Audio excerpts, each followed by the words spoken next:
మనకి ఇది లేదు అది లేదు వాళ్ళకి అది ఉంది. దేవుడు రకరకాల రూపాలు ఇచ్చారు. మీ పిల్లలకి మీరు అది తినట్లేదు, హెల్దీ కిడ్స్ గురించి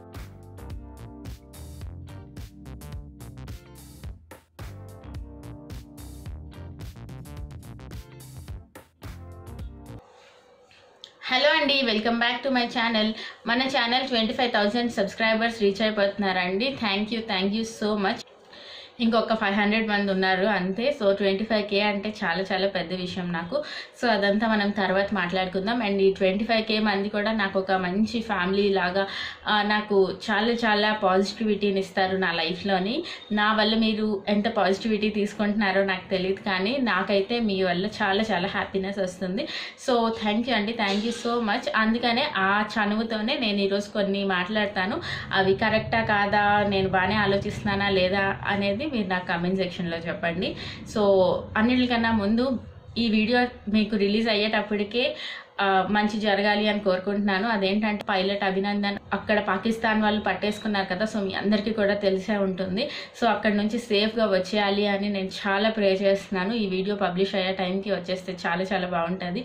అండ్ మీ అందరూ కూడా ప్రే చేయండి ప్లీజ్. వాళ్ళ అసలు ఆర్మీ ఇవన్నీ తలుచుకుంటే మనం ఎంత ఏంటది ఒక బ్లెస్డ్ లైఫ్ మనం లీడ్ చేస్తున్నామండి. మనం రెస్పెక్ట్ చేయాలి దానికి. మనం ఎప్పుడు కూడా మనకి కష్టాలు ఉన్నాయి, మనకి ఇది లేదు అది లేదు వాళ్ళకి అది ఉంది ఇలా అస్సలు ఆలోచించకూడదండి. ఒకసారి ఊహించుకోండి మనం ఎంత లక్కీ పర్సన్స్ అయితే, మనం ఎంత సేఫ్ కంట్రీలో ఉన్నాము అనేది ఒక్కసారి గుర్తు తెచ్చుకోండి. అండ్ ఇవన్నీ కూడా మనం ఈ లైఫ్ని లీడ్ చేస్తున్నాము అంటే ఆర్మీలో వాళ్ళందరూ పడే కష్టానికి. అందుకని తప్పకుండా రెస్పెక్ట్ ఇవ్వండి మీ లైఫ్కి మీరు. అండ్ రెస్పెక్ట్ ఇవ్వాలి మన కంట్రీకి, మన రెస్పెక్ట్ ఇవ్వాలి మన ఆర్మీకి, అన్నిటికీ కూడా. అండ్ వార్ వస్తుందేమో అని చాలామంది అంటున్నారు, వార్ రాదు అని చాలామంది అంటున్నారు. నేను చెప్పగలిగే అంత పెద్దదాన్ని అయితే కాదు, కానీ మీ అందరూ నా ఫ్యామిలీ మెంబర్స్ లాంటి వాళ్ళు కాబట్టి నా ఒపీనియన్ మీతో షేర్ చేస్తున్నాను. అదేంటంటే వార్ రావాలి అని ఎప్పుడు ఎవరూ కోరుకోకూడదండి. మనకి ఇలా జరిగింది అంటే మనకి కోపంలోని అవును వార్ వచ్చేయాలి, మనం చూపించాలి మనం అంటే ఏంటో అని ఆలోచిస్తారు ఎవరైనా సరే. బట్ అది కరెక్ట్ కాదు అని నాకు అనిపిస్తుంది. ఎందుకంటే ఏం చేయాలి ఏంటి అనేది సో అక్కడ ఉండే వాళ్ళకే తెలుస్తుంది ఎలాంటి స్టెప్స్ తీసుకుంటే మన కంట్రీకి మంచిది అని చెప్పి. సో ఏదైనా సరే వార్ వల్ల మనమే గెలుస్తాము, అది అందరికీ తెలిసిన విషయమే. బట్ చాలా చాలా లాస్ అవుతుందంట. సో ఎకనామికల్గా మన కంట్రీ అనేది చాలా స్టేబుల్గా ఉంటుంది ఇప్పుడిప్పుడే, అది తప్పిపోతుంది. అండ్ చాలా చాలా ప్రాణ నష్టం జరుగుతుంది. అండ్ అస్సలు మంచిది కాదు వార్ అనేది, ఎప్పుడూ మంచిది కాదు. మీరెవరు కూడా వార్ రావాలి అని అస్సలు కోరుకోకండి. అలాంటి ఫార్వర్డ్ మెసేజెస్ కానీ కామెంట్స్ కానీ ఏవి కూడా వేటిని కూడా మీరు ఎంకరేజ్ చేయకండి. సో వార్ అనేది అస్సలు మంచిది కాదు. మనం ఒక్కటే ప్రే చేయాలి, అదేంటంటే అందరూ సేఫ్గా ఉండాలి మన అందరం కూడా. అండ్ ఆర్మీ వాళ్ళకి తెలుసు ఏం చేయాలి ఏంటి అనేది. So let us leave it to them. మనం వాళ్ళు ఏ స్టెప్ తీసుకున్నా అది మన మంచిగా అని మనం నమ్మాలి. సో అదే కొంచెం షేర్ చేసుకుందాం అనుకున్నాను. ఎందుకంటే ఈ మధ్య నేను బోల్డ్ అన్ని మెసేజెస్, ఫార్వర్డ్ మెసేజెస్ ఇవన్నీ కూడా చూస్తున్నాను అనమాట. వార్ చేయాలి, మనం ఏంటో చూపించాలి, మన సత్తా చూపించాలి, ఇలాంటి మెసేజెస్ చాలా చూస్తున్నాను. బట్ నాకు అనిపించింది, నేను చెప్పాను, నేను ఎంతవరకు కరెక్టా కాదా అనేది మీరు నాకు కరెక్ట్ చేయొచ్చు. సో నేను మీ ఆలోచనల్ని తప్పకుండా రెస్పెక్ట్ చేస్తాను. అండ్ నేను అలా ఆలోచించడానికి కూడా ట్రై చేస్తాను. సో దాని తర్వాత చాలా సీరియస్గా మాట్లాడుతున్నారు. అయినా మనసు అంతా అస్సలు బాగాలేదు. సేఫ్గా అభినందన్ గారు వచ్చేస్తే బాగుంటుంది. అండ్ ఇవన్నీ కూడా అట్మాస్ఫియర్ అనేది మళ్ళీ సేఫ్గా ఉండిపోతే బాగుండు. ఒక భయం అంటూ ఉండిపోతుంది కదా, మళ్ళీ ఏం జరుగుతుంది, ఎక్కడ ఏం జరుగుతుంది అని ఆ టెన్షన్ అసలు ఉండకుండా ఉంటే ఇంకా చాలా బాగుంటుంది. So okay, let's move on. నా మాటలు మీకు అర్థమయ్యాయని అనుకుంటున్నాను, కన్వే చేయగలిగానని అనుకుంటున్నాను. అండ్ ఇంకో విషయం ఏంటంటే, ఇంకా ఈ టాపిక్ గురించి నేను అసలు నెక్స్ట్ వీడియోస్లో మాట్లాడనని అనుకుంటున్నాను. అదేంటంటే నిన్న నేను వీడియోలోని చెప్పాను నాకు చాలా చెత్త కామెంట్స్ వస్తున్నాయి అని. అంటే బాగాలేవు అంటే నేను అస్సలు ఫీల్ అవ్వట్లేదండి. లైక్ ఎందుకంటే నేను చెప్తున్నాను, సో ఇదే నేను నా ఫేస్తో, నా కలర్తో, నా ముక్కుతో, నేను అన్నిటితో చాలా చాలా హ్యాపీగా ఉన్నాను. నేనే కాదండి, మా ఫ్యామిలీలో కూడా. అంటే అసలు ఎవ్వరు కూడా అలా లేదు, అరే తిని నల్లగా ఉందని కానీ, తిని ముక్కు బాగాలేదు, తిని కళ్ళు బాగాలేవు. సో ఏదైనా సరే ఒక్కొక్కరికి ఒక్కొక్కటి నచ్చుతుంది. మా ఫ్యామిలీలోని, నా లైఫ్లోని దానికి అసలు చోటు లేదండి. నేను జస్ట్ వాళ్ళ గురించి చెప్పాను. అలాంటి కామెంట్స్ వస్తున్నాయి. సో అది సరిగ్గా కన్వే అవ్వలేదు అనిపించింది నాకు కామెంట్స్ చూసిన తర్వాత. అంటే పర్లేదు, మీ మనసు మంచిదే కదా అని అంటే పాజిటివ్గా చెప్పారు. బట్ అక్కడ కూడా నాకేంటో కొద్దిగా అనిపించింది, అరే ఇలా అర్థమైంది ఏంటి అనిపించింది అనమాట. సో ఏంటంటే నేను అస్సలు బాధపడట్లేదండి, నేను మీకు 100% చెప్తాను. ఎందుకంటే ఇలాంటి మాటలు నేను చిన్నప్పుడు చాలా విన్నాను. సో అదంతా డిఫరెంట్ స్టోరీ, వదిలేద్దాం వాటిలన్నిటి గురించి. ఏదైనా సరే మీ అందరూ నా గురించే నేను బాధపడకూడదనే చెప్పారు. Thank you so much. నేను మీ అందరి కోసం, నా లవ్లీ ఫ్యామిలీ కోసం చెప్తున్నాను ఏంటంటే నేను అస్సలు బాధపడట్లేదు. అండ్ నేను బాగాలేను అని నేను అస్సలు అనుకోవట్లేదు, నేను చాలా బాగున్నాననే నేను అనుకుంటున్నాను. అలా అనుకోవడం చాలా ఇంపార్టెంట్. ఎవరికి వాళ్ళే స్పెషల్. దేవుడు రకరకాల రూపాలు ఇచ్చారు, లేకపోతే 1, 2, 3 రకాలు ఇచ్చేసి ఓకే వీళ్ళు మంచి వాళ్ళు, బాగా ఉన్నోళ్ళు, వీళ్ళు బాగాలేని వాళ్ళు అని దేవుడే సెపరేట్ చేసేవారు. అలా చేయకుండా డిఫరెంట్ ఫేజెస్ ఒక్కొక్కరికి ఇచ్చారంటే ఎవరికి వాళ్ళే యూనిక్, అండ్ ఎవరికి వాళ్ళే చాలా అందంగా ఉన్నట్టు. నేను ఇది నా హార్ట్ నుంచి చెప్తున్నాను. అస్సలు నాకు ఫీలింగ్ లేదు నేను బాలేను అన్న విషయం, ఓకేనా. సో ఇంకా ఈ బాలేను, బాగున్నాను, కలరు, ముక్కు వీటి గురించి నేను ఇంకా 90% మాట్లాడననే అనుకుంటున్నాను. బట్ 100% చెప్పలేను, ఎందుకంటే చెప్పలేము ఎవరు ఏ కామెంట్ మనకి ఎక్కడ ట్రిగర్ అవుతుందో, మనం ఎప్పుడు మళ్ళీ ఇవన్నీ మొదలు పెడతాము అనేది చెప్పలేము. కాబట్టి 90% నేను ఇంక ఇలాంటి వాటి గురించి మాట్లాడను. అండ్ నేను చాలా బాగున్నాను, ఆ విషయం నాకు తెలుసు, అండ్ మీ అందరికీ కూడా తెలుసు. సో ఇంకా మాట్లాడదాం మనం.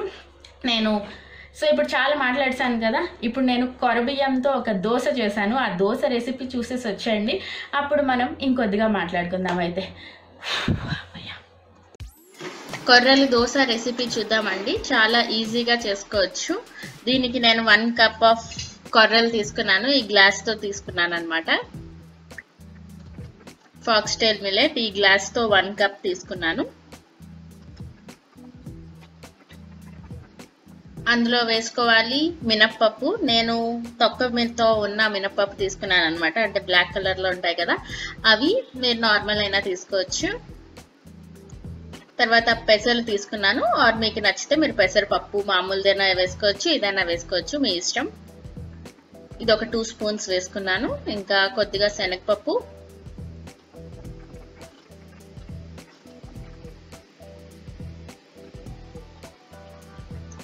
కొద్దిగా మెంతులు వేస్తే ఏంటంటే క్రిస్పీగా వస్తాయి మనకి. ఎక్కువ వేస్తే చేదు వచ్చేస్తుంది, కాబట్టి కొంచెం వేయండి సరిపోతుంది. ఓవర్ నైట్ సోక్ చేసుకోవాలి.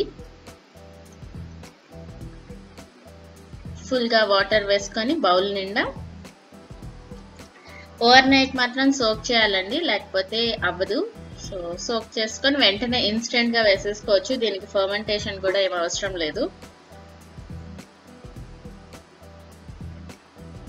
So next day morning open చేసి చూద్దాం. చూడండి మొత్తం బాగా సోక్ అయిపోయాయి. ఇప్పుడు నీట్గా ఒక 3-4 టైమ్స్ నీట్గా క్లీన్ చేసుకొని మిక్సీ పట్టేసుకోవాలి.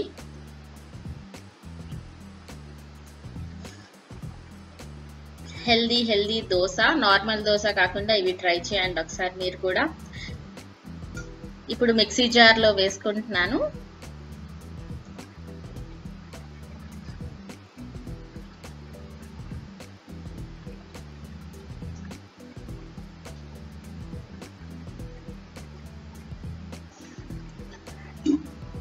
తర్వాత అందులో వేసుకోవాలి సాల్ట్.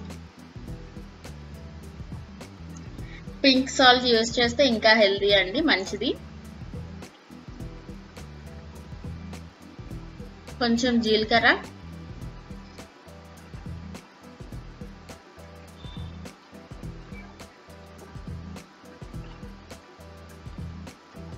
ఎండుమిర్చి వేసుకొని నీట్గా దోశ పిండిలాగా మిక్సీ పట్టేసుకోవాలి.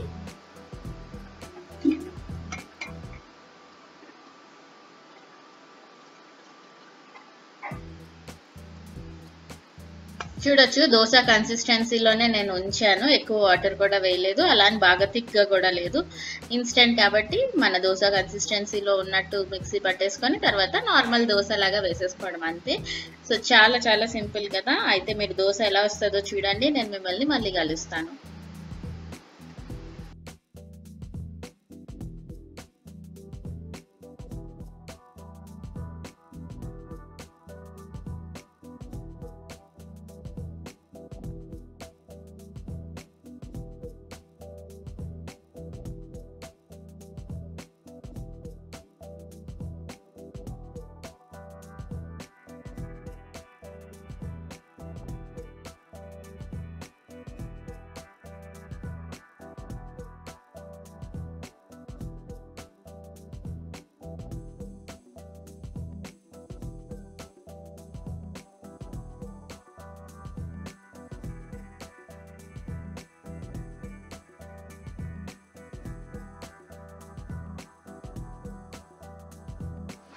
దోశ చేసేటప్పుడు కొద్దిగా ఘీ వేసుకుంటే చాలా మంచిదండి.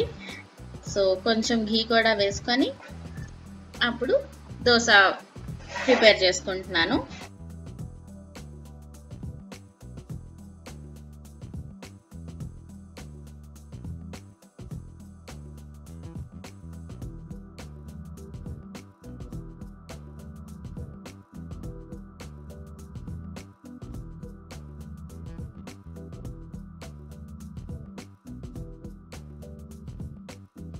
చూసారు కదా ఎంత బాగా వచ్చేసిందో దోశ, అసలు సూపర్ ఉంది. సో చూసారు కదా, రెసిపీ చాలా చాలా హై ప్రోటీన్ రెసిపీ అండి, అండ్ చాలా హెవీగా ఉంటుంది. అంటే మార్నింగ్ తింటే మీకు మధ్యాహ్నం వరకు మళ్ళీ ఆకలి లేదు, కంపల్సరీగా మధ్యాహ్నానికి కూడా ఆకలి వేయకపోవచ్చు, అంత హెవీగా ఉంది అది. అండ్ టేస్ట్ విషయానికి వచ్చేస్తే టేస్ట్ సూపర్ డూపర్ అని నేను చెప్పలేనండి, ఎందుకంటే కొర్రలు అనేవి ఒక న్యూట్రల్ టేస్ట్ ఉందన్నమాట. అంటే మనం పక్కన ఒక మంచి చట్నీతో ఈ దోశలు తినేయగలము, బట్ చట్నీ లేకుండా పికిల్తో ఏదైనా తినేద్దాము అనుకుంటే ఈ దోశ తినలేము అనమాట. సో రైస్ అయినా సరే అలాగే కొరబియ్యంతో రైస్ చేస్తారు కదా, అది కూడా నాకు అలానే అనిపించింది. మంచి కర్రీస్, మంచి పప్పు, రసం, సాంబార్ ఇవన్నీ ఉంటే మనం కొర్రలతో అన్నం తినేయగలం. లేకుండా అక్కడ కర్రీస్ తగ్గిపోయి అంటే మాత్రం ఈ కొర్రలతో అన్నం తినలేము అనిపించింది. సో ఈ రెసిపీ మీరు ఎవరైనా ట్రై చేస్తే నాకు తప్పకుండా చెప్పండి. హై ప్రోటీన్ రెసిపీ అది. సో స్కూల్కి వెళ్ళే పిల్లలు వీళ్ళందరూ కూడా చేయొచ్చు. అండ్ కొర్రల గురించి నేను ఈ మధ్యన ఎందుకు అంత చేస్తున్నాను, ఎందుకు అంత చూస్తున్నాను అంటే కొర్రల వల్ల కొలెస్ట్రాల్ కూడా చాలా తగ్గుతుందంట. అండ్ రైస్ బదులు కొర్రలు తినడం చాలా మంచిదంట. ఇప్పుడు మీ అందరికీ తెలిసే ఉంటుంది, యూట్యూబ్లో చాలా వరకు వస్తున్నాయి కదా సిరిధాన్యాల గురించి. కొర్రలు, అండు కొర్రలు, ఊదలు, సామలు, అలాగా ఒక 5-6 టైప్ ఆఫ్ మిల్లెట్స్ని చాలా వరకు అందరూ రీప్లేస్ చేస్తున్నారు రైస్తోని. సో నేను కూడా కొద్దిగా మొత్తం చేయట్లేదు, కానీ కొంచెం రైస్ తగ్గిద్దామని నేను ముందే చెప్పాను కదా మీకు. సో రైస్ తగ్గించి ఈ కొర్రలు ఇవన్నీ పెంచుదాం, మిల్లెట్స్ పెంచుదాము అని చూస్తున్నాను. సో ఆ రెసిపీస్ అన్నీ మీరు తప్పకుండా ఇంకా ఇంకా చూస్తారు. అండ్ ఇంకో విషయం ఏంటంటే, మీ పిల్లలకి మీరు తినట్లేదు హెల్దీ కిడ్స్ గురించి నేను ఒక బుక్ తీసుకున్నాను అనమాట అమెజాన్లో. రుజుతా దివేకర్ అండి author. Notes for healthy kids and for parents to milk vegetables not compulsory అని. అండ్ ఈ బుక్ నేను అమెజాన్లో తీసుకున్నానండి, చాలా బాగుంది, ఆల్మోస్ట్ చదివేశాను. ఇందులో మెయిన్గా కవర్ చేసిన పాయింట్స్ అయితే పిల్లలకి ఏం తినిపించాలి, ఏ ఏజ్ నుంచి ఏ ఏజ్ వరకు ఏమేమి తినిపించాలి అని క్లియర్గా రాసింది. మెయిన్ పాయింట్స్ నాకు అనిపించింది ఏంటంటే, ప్యాకేజ్డ్ ఫుడ్ తినిపించకూడదు, ఇంట్లో చేసిన ఫుడ్ తినిపించాలి. అండ్ మన చిన్నప్పుడు మనం ఏం తిన్నాము, మన అమ్మమ్మ వాళ్ళ ఇంట్లో, నాన్నమ్మ వాళ్ళ ఇంట్లో ఎలాంటి రెసిపీస్ అయితే తిన్నామో అవన్నీ ఇంక్లూడ్ చేసి కొంచెం జంక్ ఫుడ్ తగ్గించాలి. ఇలాగ వెరీ సింపుల్గా ఉందండి, ఇంగ్లీష్లో ఉంది కానీ చాలా చాలా సింపుల్ ఇంగ్లీష్, అసలు కష్టంగా లేదు అండ్ బోర్ కొట్టట్లేదు కూడా అసలు. కాబట్టి ఎవరైనా ఒకసారి చూస్తే ట్రై చేయండి. అండ్ మీరు బుక్ తీసుకునే ముందు రుజుతా దివేకర్ది ఒక యూట్యూబ్ ఛానల్ ఉంది, తను ఇందులో కవర్ చేసిన టాపిక్స్ అన్ని కూడా వీడియోస్ పోస్ట్ చేస్తూ ఉంటారు. మీరు ఫస్ట్ అది చూడండి, మీకు తను నచ్చితే ఈ బుక్ తీసుకోండి. నేను తీసుకున్నాను, నేను ఇందులోవి కొన్ని పాటిస్తాను, మీకు చెప్తానమాట ఎలాంటి స్నాక్స్ పెట్టాలి అన్నీ కూడా ఉన్నాయి. సో చాలా చాలా బాగుంది బుక్ తీసుకోవడం వల్ల, నేను హ్యాపీ అయ్యాను చెప్పాలంటే. సో అంతే ఈ వీడియోకి, సింపుల్ వీడియో. సో ఫిబ్రవరి అయిపోయింది కదా, మార్చ్ నుంచి అయినా సరే అందరూ కూడా చాలా చాలా హ్యాపీగా ఉండాలి, మన కంట్రీ సేఫ్గా శాంతిగా ఉండాలి అని కోరుకుంటున్నాను. సబ్స్క్రైబ్ చేయండి, లైక్ చేయండి, షేర్ చేయండి.